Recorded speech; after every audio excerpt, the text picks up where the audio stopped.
ata nakomi nani nzambe to nayebi te ki soki nayebi yo Roselyne Mombo ke toza moto toyebanaki na vie to boye na oleka te parce que statut nanga peut-être oyo nakomi nango to nakomi soki ndenge nini. Roselyne Gisèle a passé un moment moko très difficile à Kinshasa. Nazolando très bien, papa. Nazolanda yo. Gisèle a traversé une situation moko très difficile. Même Bisso, c'est vraiment impensable. Je ne pouvais pas imaginer que Gisèle a subir biloko ya ndengo wana. Oyebi eloko bolingo ezalaka ndengo wana.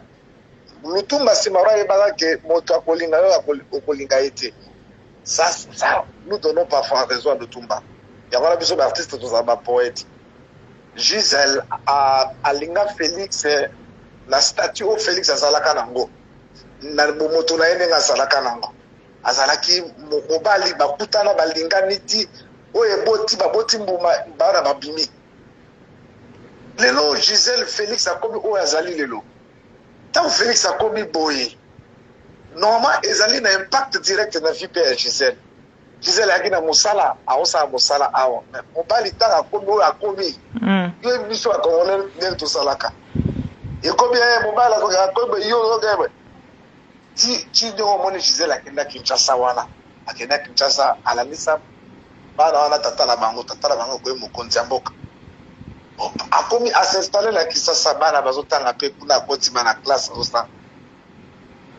Mais Roselyne Toboite Gisèle quand même a dérangé na habite celui Gisèle a dérangé dans les Cameroun. Mais Gisèle a subir une pression consacrée de la part de votre grand frère. Une pression et puis en complicité avec la Moissine. Une pression, il y a consacré. À l'heure où je te parle, Bazotinda Batou, un soldat, colonel Aya Kolokola, Gisèle garde na porte. Alors les gars, avec quelle intention? Gisèle Azaliwan n'a pas de président Azaliwan. Banamike. Aussi Bakolongola, Gisèle garde avec quelle. Est-ce que Gisèle dérange en quoi, maman Nata Roselyne? Congo est plus de 80 millions de personnes.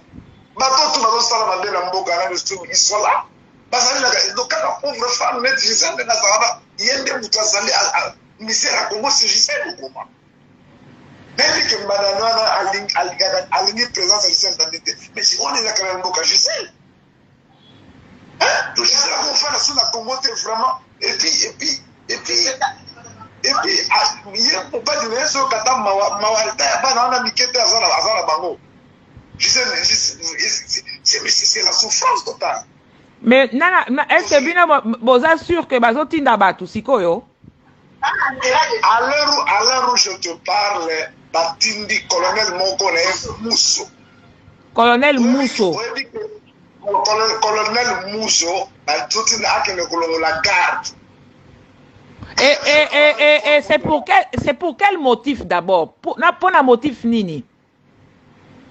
Roselyne Yoka, l'immigration a notifié à Gisèle. Oui. A notifié à Gisèle que à Koki, il fallait convoquer que Gisèle pour la communication à président que le président ne veut pas que Gisèle Azala na Congo. Et hier, pas plus tard qu'hier, je parlais avec Paul Mondela. Je même dit à Paul, mais Paul, quand même, vous avez quand même la respect. On a il y a président. Comment même immigration sont menacées, il y a un Kumba, il y a un militaire, pas contre. Mais Roselyne, c'est quoi ça?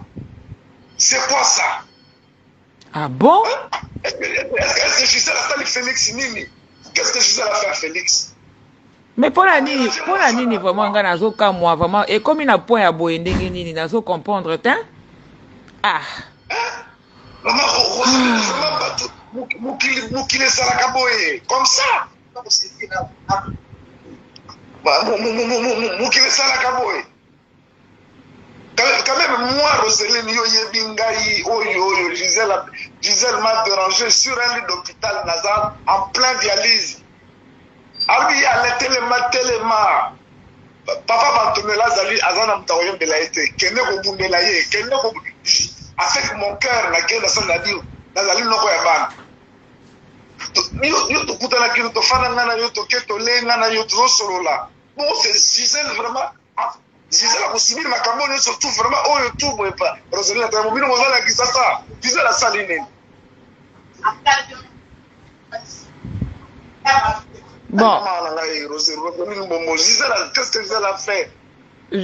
Attends.